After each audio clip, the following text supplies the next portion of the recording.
स्वागत आप सभी का। खबर दिन भर आप देख रहे हैं और दुर्ग से इस वक्त की बड़ी खबर आपको मैं बता रहा हूं। पुनीत, सराफा व्यवसायी हत्याकांड और लूट के मामले में एक संदेही पुलिस के हत्थे चढ़ गया है। राजवीर सिंह ये बिहार का निवासी है। 5 दिनों से रायपुर के आरंग में ये रुका हुआ था। इसी पर संदेह जताया जा रहा है। मृतक सराफा व्यवसायी सुरेंद्र सोनी भी आरंग के ही रहने वाले हैं और परिवार के सदस्य भी संदेह के घेरे में। एसपी अभिषेक पल्लव ने इसकी पुष्टि की है। घटना के 6 घंटे बाद पुलिस को घटना में इस्तेमाल बाइक रायपुर से बरामद हुई है। पुलिस ने जल्द ही आरोपियों को पकड़ने का दावा कर दिया है। अमलेश्वर थाना क्षेत्र का यह पूरा मामला है।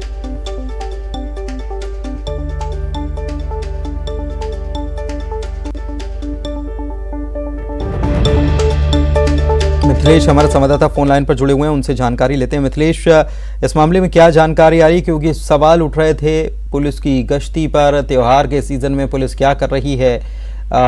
सवाल ये भी उठ रहे थे कि दुर्ग का यह क्षेत्र, यहाँ पर अगर खुलेआम इस प्रकार की वारदात हो जाती है तो फिर लोग सुरक्षित कैसे हैं। क्या जानकारी पुलिस के पास अभी तक आई है इस मामले में? देखिए, निश्चित रूप से पुनीत, जिस तरह से घटना हुई थी, दिन दहाड़े घटना हुई, हत्या कर दी गई, उसके बाद में ज्वेलरी दुकान से लूट कर आरोपी भाग गए थे, तो निस्संदेह पुलिस के ऊपर में सवालिया निशान जरूर उठ रहे थे सुरक्षा के लिहाज से, क्योंकि दीपावली का अवसर है और पुलिस ने चाक चौबंद व्यवस्था करने के निर्देश दिए थे। लेकिन इस घटना के बाद में अब तक की जो ताजा अपडेट देना चाहूंगा कि एक संदेही को पुलिस ने पकड़ा है, जो बिहार का रहने वाला है। राजवीर सिंह नाम है। दुर्ग एसपी डॉक्टर अभिषेक पल्लव ने इसकी पुष्टि की है। कुछ देर पूर्व यदि बात किया जाए तो एक बाइक भी पुलिस को बरामद हुई थी, जो झारखंड की नजर आ रही है। तो पूरे मामले की अभी जांच की जा रही है, संदेही से पूछताछ की जा रही है। जो अब तक सामने आया है वो यही सामने आया है कि संदेही जो है वो आरंग क्षेत्र में पिछले 5 दिनों से रुका हुआ था। आपको बताना चाहूंगा कि ये भी कि जो सराफे व्यवसायी था, रहने वाला था, हुए थे 5 दिनों तक, तो उन लोग ने ये देखा होगा। ये अनुमान लगाया जा रहा है कि किस तरह से वे आते हैं जाते हैं, कितना पैसा रहता है, उनकी दुकान कहाँ पर है। और इस पूरे मामले में जो है कहीं ना कहीं पुलिस ने एक और संदेह व्यक्त किया है कि परिवार का कोई सदस्य भी शामिल हो सकता है। तो ये पहला अपडेट आया है पुलिस की। ये आप जो बता रहे हैं कि परिवार का कोई सदस्य शामिल हो सकता है, इसका मतलब कि लूट के इरादे से ये पूरी वारदात, ये पूरी मामला ही चेंज हो जाता, मामला बदल जाता है कि लूट का इरादा नहीं, फिर ये हत्या का इरादा था और इसको शक्ल ऐसी दी गई कि लूट हुई। ऐसा है क्या? देखिए पुनीत, अभी तो जांच की जा रही है और जो पुलिस बता रही है उसके अनुसार उन्होंने ये कहा जरूर है कि परिवार का कोई सदस्य भी इस साजिश में शामिल हो सकता है। असल वजह क्या है? क्या ये लोग हत्या की असल मुख्य ये लोग हत्या करना चाहते थे कि लूट करना चाहते थे? तो इसमें किस तरह का किसका स्वार्थ छुपा हुआ है, यही पुलिस जानने का प्रयास कर रही है। तो अभी ये प्राथमिक स्टेज में है, इसमें और भी कई एंगल होंगे जिसमें पुलिस की जांच की जा रही है और जांच के बाद में ये अनुमान जरूर लगाया जा रहा है कि इसमें कोई बहुत बड़ा खुलासा होगा, क्योंकि जिस तरह से ये हत्या हुई है काफी सोची समझी साजिश ये नजर आ रही है। इसमें क्योंकि दिन दहाड़े आते हैं जो युवक आते हैं, उसके बाद वो बगैर किसी सीसीटीवी कैमरे की परवाह किए वे वहां पर गोली चलाकर 6 राउंड गोली चलाते हैं, उसकी हत्या कर देते हैं और लूट कर फरार हो जाते हैं। तो इस तरह की जो घटना होना कहीं ना कहीं कई सवाल खड़े कर रही है। बिल्कुल सवाल खड़े करता है। और ये जिस प्रकार की वारदात जो नजर आ रही है, शुरुआती तौर पर ही ये साफ तौर पर नजर आता है कि व्यापारी पर अगर हमला करके लूट ही करना होती तो शायद वो इस तरीके से ब्रूटल तरीके से, नृशंस तरीके से उसकी जान लेने पर कम से कम शायद आमादा ना होते। यहाँ हम देख रहे हैं कि वो पूरी तरीके से ये आश्वस्त होना चाहता है शायद से जो हमलावर है कि वो जान ले ली गई है या जान मतलब जो व्यापारी है उसकी मौत हो गई है, ये नहीं हुई है। इसको पूरे लगातार वो हमले कर रहा है, वार कर रहा है। तो ये कई सारी बातें हैं। दूसरी बात कि अगर पुलिस ये कह दे किसी मामले में कि कोई घर का हो सकता है, कोई अपना हो सकता है इसके पीछे, तो ये बहुत अपने आप में बड़ी बात हो जाती है। बहुत शुक्रिया आपका इस जानकारी के लिए। पिछले लगभग 1.5 महीने में भारत जोड़ो यात्रा से जुड़े कई छोटे बड़े विवाद सामने आ गए, लेकिन इस बार चापलूसी में कांग्रेस नेता कह रहे हैं कि श्री राम ने केवल अयोध्या तक यात्रा की, राहुल गांधी तो कश्मीर तक राम से भी लंबी पदयात्रा पर निकले। इस बयान के सामने आने के बाद से ही पहले घर से विरोध हुआ, अब विरोधी भी हमलावर हैं।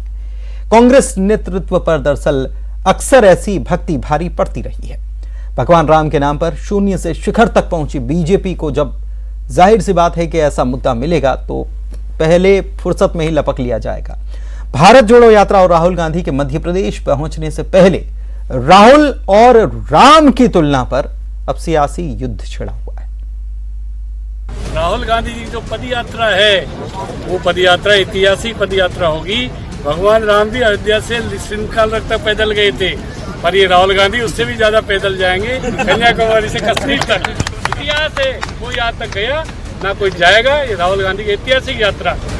सुना आपने, ये है राजस्थान सरकार के स्वास्थ्य और राज्य उत्पाद शुल्क मंत्री परसादी लाल मीणा।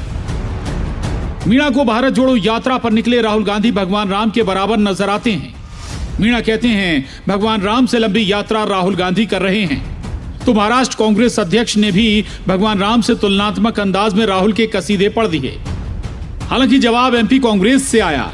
दिग्विजय सिंह के छोटे भाई और कांग्रेस विधायक इसे निपट चापलूसी करार देते हैं। राजनीति में थोड़ी बहुत चमचागिरी चलती है, सभी जगह चलती है, नौकरी में अच्छा राजनीति, पर ये सब सीमाओं को पार कर चुके हैं। भगवान राम की तुलना राहुल गांधी से, राहुल गांधी भी इस बात से खुश नहीं होंगे। और ये चुनाव इसीलिए करवाया है गांधी परिवार ने कि ये चमचागिरी चापलूसी बंद हो पार्टी में और पार्टी खड़ी हो। तो इसीलिए इस तरह के बयान जो दे रहे हैं उनको पार्टी से बाहर करना चाहिए, उनके ऊपर एक्शन लेना चाहिए। इस तरह की बातें करने से कोई पार्टी का भला नहीं होगा। लोग, पूरी दुनिया हंस रही है, पूरे लोग हंस रहे हैं। कांग्रेस की राहुल और राम भक्ति पर प्रतिक्रिया मध्य प्रदेश से आई। भोपाल सांसद प्रज्ञा सिंह कहती हैं ये वही कांग्रेस है जो राम के अस्तित्व को नकारती थी। आज उसे राहुल गांधी में राम नजर आते हैं। साध्वी तो यहां तक कहती हैं कि राहुल की भारत जोड़ो यात्रा का फायदा बीजेपी को मिलेगा। वो तो राम जी का अपमान करते ही रहते हैं। राम मंदिर भव्य निर्माण के जब शिला रखी जा रही थी, जब भव्य मंदिर निर्माण हो रहा था, तब भी उन्होंने विघ्न डाला। और उनकी बुद्धि जिस प्रकार से भ्रष्ट हुई है, तभी वो इस प्रकार से प्रभु राम जी का नाम लेते। तो कांग्रेस का सफाया होने की कगार पे आ गया है। ये उनकी यही गति होने वाली है। हालांकि राहुल गांधी की भारत जोड़ो यात्रा एमपी भी आएगी। राहुल उज्जैन में महाकाल के दर्शन भी करेंगे। सुराम से तुलना के बाद हो सकता है उन्हें शिव भक्त भी बताया जाए। संभव है कुछ अति उत्साही कांग्रेसी उनकी तुलना भगवान भोलेनाथ से ही ना कर दें। लेकिन यूपीए सरकार में कांग्रेस का राम को काल्पनिक बताने का स्टैंड आज भी पीछा नहीं छोड़ रहा। गुना से विजय जोगी, भोपाल से शैलेंद्र भदौरिया के साथ bureau report, news 18, Madhya Pradesh, Chhattisgarh. 5वें खेलो इंडिया यूथ गेम्स की मेजबानी मध्य प्रदेश को मिली है। गेम का आयोजन साल 2023 में जनवरी और फरवरी के बीच होना है।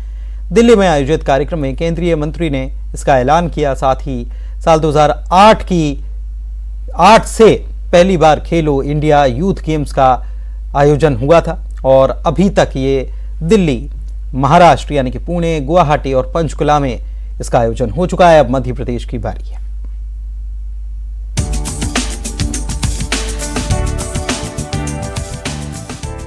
मध्य प्रदेश को 5वें खेलो इंडिया यूथ गेम्स के आयोजन की बड़ी जिम्मेदारी मिली है। दिल्ली में केंद्रीय मंत्री अनुराग ठाकुर ने इसका ऐलान किया। उनका कहना था कि मध्य प्रदेश जैसे कई राज्य न केवल खेल का इंफ्रास्ट्रक्चर तैयार करने के लिए बल्कि खिलाड़ियों को सभी प्रकार की सुविधाएं प्रदान करने के लिए भी आगे आ रहे हैं। मध्य प्रदेश में खेलो इंडिया यूथ गेम्स 2022 से इसका आयोजन होगा।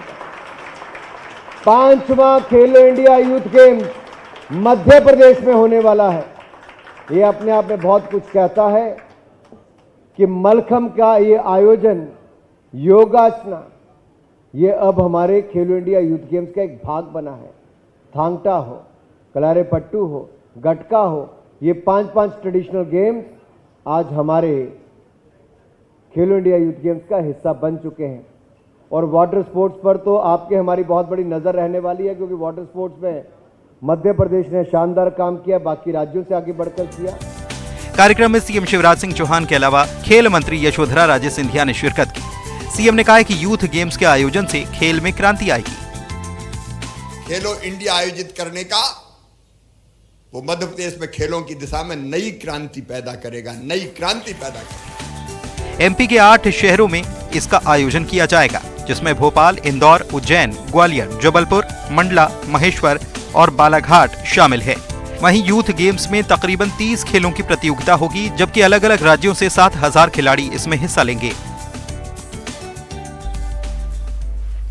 रायपुर से बड़ी खबर बता दें, सीएम भूपेश बघेल कल दिल्ली में कांग्रेस के नए अध्यक्ष से यानी मल्लिकार्जुन खड़गे से मुलाकात करने वाले हैं और बधाई उन्हें देने वाले हैं। नए अध्यक्ष के तौर पर उनका जो निर्वाचन हुआ है उसके लिए बधाई देंगे। इसके साथ ही वो सोनिया गांधी और प्रियंका गांधी से भी मुलाकात करेंगे। इसके साथ साथ कई और केंद्रीय मंत्रियों से भी उनकी मुलाकात हो सकती है। से दिल्ली में और जो हमारे ट्राइबल डांस फेस्टिवल जो हो रहा है उस संदर्भ में, और खड़गे जी नए अध्यक्ष बने हैं, उनसे भी मैंने टेलीफोन से चर्चा भी की, बधाई तो दे दी है और व्यक्तिगत रूप से कल बधाई भी दूंगा। पदभार ग्रहण जब होगा उस समय भी हम लोग जाएंगे, लेकिन कल मैं उनसे मिल के अन्य नेताओं से भी, सोनिया जी से भी मैंने समय मांगा है, प्रियंका जी से समय मांगा है, मंत्रियों से, केंद्रीय मंत्रियों से भी समय मांगा है। जिससे समय मिल जाएगा कल जाके दीपावली की बधाई भी दे आऊँगा। में सीएम ने करोड़ों की सौगात दी। सीएम ने 23 करोड़ 90 लाख की लागत के 40 कार्यों का लोकार्पण और भूमि पूजन भी यहां पर किया। इसके पहले जब वे पहुंचे थे तो स्वर्गीय ठाकुर रामचंद्राकर को उन्होंने श्रद्धांजलि अर्पित की और परिजनों से मिलकर संवेदना उन्होंने प्रकट की। इसके बाद वे गुढ़ियारी पहुंचे, स्वर्गीय महेश्वर गोस्वामी को श्रद्धांजलि दी।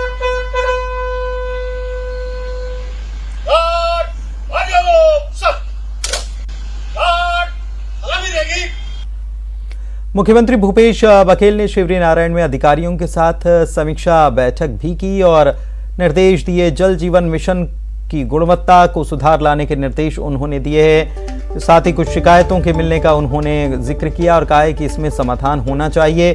मुआवजा डुबान क्षेत्र के लोगों को जो नहीं मिला है जल्द से जल्द वो मुआवजा दिया जाए। सिंचाई परियोजना के अंतर्गत टेल एरिया के खेतों तक पानी पहुंचाने की कार्य योजना बनाने के निर्देश भी उनके द्वारा दिए गए।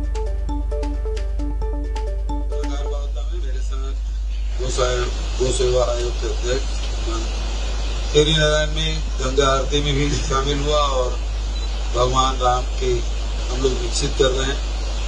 पहले चरण में कोरिया से लेकर सुकमा तक के 9 जो अर्ली वैरायटी के जो धान उत्पादन कर लेते हैं और फिर लंबा समय तक इंतजार करना पड़ता है। छत्तीसगढ़ में एक बार फिर से भगवान राम के नाम पर सियासत तेज है। यहां मुख्यमंत्री ने घाटों के नामकरण में मर्यादा पुरुषोत्तम राम, लक्ष्मण, भरत, शत्रुघ्न, लवकुश और मां सीता के नाम पर करने की घोषणा की है। अब बीजेपी कांग्रेस पर इसी को लेकर हमलावर है।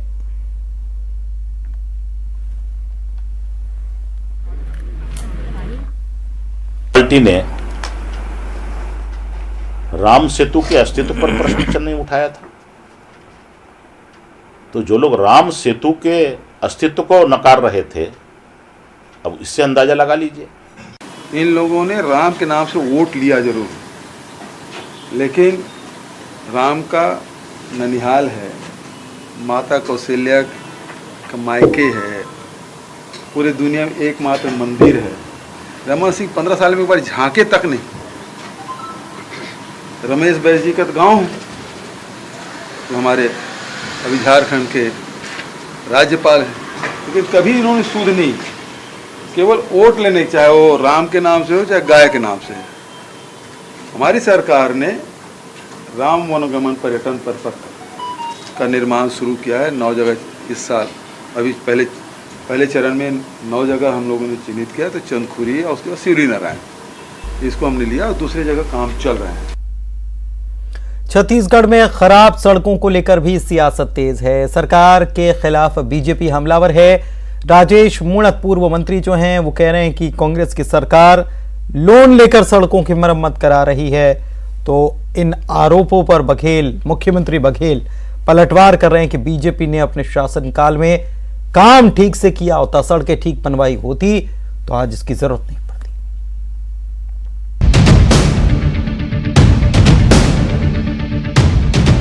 छत्तीसगढ़ में सड़कों को लेकर हो रही सियासत थमने का नाम नहीं ले रही है। पहले बीजेपी सांसद सरोज पांडे ने सोशल मीडिया के जरिए वीडियो बनाकर सरकार को घेरने की कोशिश की थी, जिसके बाद खुद सीएम भूपेश बघेल ने प्रेस कॉन्फ्रेंस कर इस पर पलटवार किया। लेकिन अब पूर्व मंत्री राजेश मूणत ने ये मुद्दा उठाया है। पूर्व मंत्री राजेश मूणत ने कहा कि छत्तीसगढ़ की सरकार सड़कों की मरम्मत के लिए छत्तीसगढ़ सड़क विकास निगम के जरिए ऋण लेने जा रही है। छत्तीसगढ़ की सरकार रोड के रिपेयरिंग के लिए लोन ले रही है। सड़क विकास निगम के माध्यम से अब जो रोडों के ऊपर गड्ढे हो गए उन गड्ढों की भरपाई करने के लिए सड़क विकास निगम लोन लेकर के उन गड्ढों की भरपाई करेगा। यह इस देश का पहला होगा राज्य जिस राज्य के अंदर रोडों को गड्ढे भरने के लिए लोन लेना पड़ रहा है सरकार को।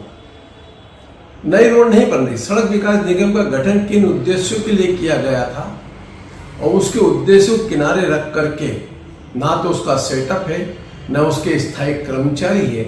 पीडब्ल्यूडी विभाग के जो सेटअप होने के बाद भी पीडब्ल्यूडी विभाग के अधिकारी मॉनिटरिंग करेंगे लेकिन उनके पास फंड नहीं है। बीजेपी नेता और पूर्व मंत्री राजेश मूणत के इन सवालों पर सीएम भूपेश बघेल ने उल्टे बीजेपी सरकार से ही सवाल कर दिया कि पिछले 15 सालों में अगर इन लोगों ने अच्छी और बेहतरीन सड़कें बनवाई होती तो सड़कों की मरम्मत की नौबत ही नहीं आती। सीएम बघेल ने एक्सप्रेसवे के मुद्दे पर बीजेपी पर पलटवार किया। अब यदि वो ठीक से बनाए होते तो मरम्मत की जरूरत क्यों पड़ती? एक्सप्रेस वे बनाया, उद्घाटन भी हुआ, कोई चल पाया था? जितने वो सड़कें गारंटी पीरियड की जो सड़कें हैं वो उखड़ रहे हैं, तो आपने कैसे बनवाया है?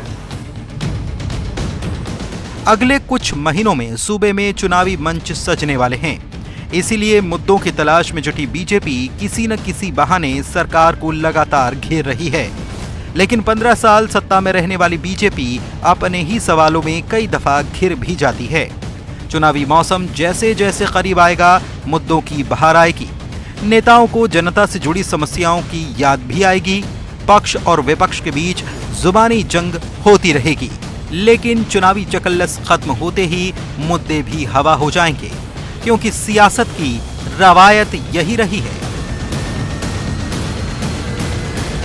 Bureau report, news 18 Madhya Pradesh, Chhattisgarh.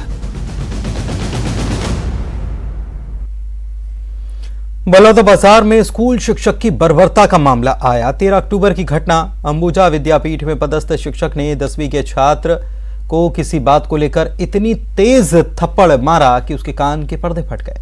अंदरूनी भाग में गहरा आघात हुआ। बच्चे के घर पहुंचते ही माता पिता ने उसे आनन फानन में अस्पताल पहुंचाया।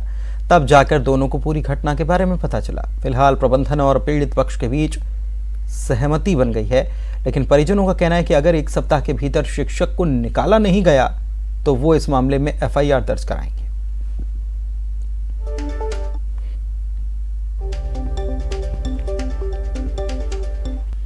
बिलासपुर के तोरवा थाना इलाके में ढाबा चलाने वाले पिता पुत्र की पिटाई के बाद वे एसपी के दफ्तर गए इंसाफ के लिए। उनकी मुलाकात एसपी से हो नहीं पाई, लेकिन ढाबा संचालक के बेटे का ये कहना है कि पिटाई के आरोपी योगेश के खिलाफ उन्होंने वो शिकायत दर्ज कराने के लिए गए थे, लेकिन शिकायत ली नहीं गई उनकी। ये भी कहना है उस शख्स का कि आरोपी अब उन्हें जान से मारने के लिए धमका रहे हैं। दरअसल आपको बता दें कि कार से आए बदमाशों ने पिता पुत्र पर हमला कर दिया था। पूरी वारदात सीसीटीवी में कैद भी हो गई थी। वैसे भी आपको बता दें कि इन दिनों कानून व्यवस्था को लेकर बिलासपुर वैसे भी सवालों के कटघरे में है, क्योंकि यहाँ पर लगातार वारदातें सामने आ रही हैं। और यहाँ देखिए, ये खुलेआम सीसीटीवी फुटेज से ये सब कुछ साफ है। उसके बावजूद पुलिस शिकायत अगर नहीं ले रही है, समझ लीजिए पुलिस क्या काम कर रही है। मुंगेली जिला जेल में हत्या के मामले में सजा काट रहे कैदी ने खुदकुशी कर ली। जेल प्रबंधन के मुताबिक कैदी ने आत्महत्या कर ली। चादर से फांसी लगाकर उसने जान दी है। शव को पोस्टमार्टम के लिए भेजा गया है।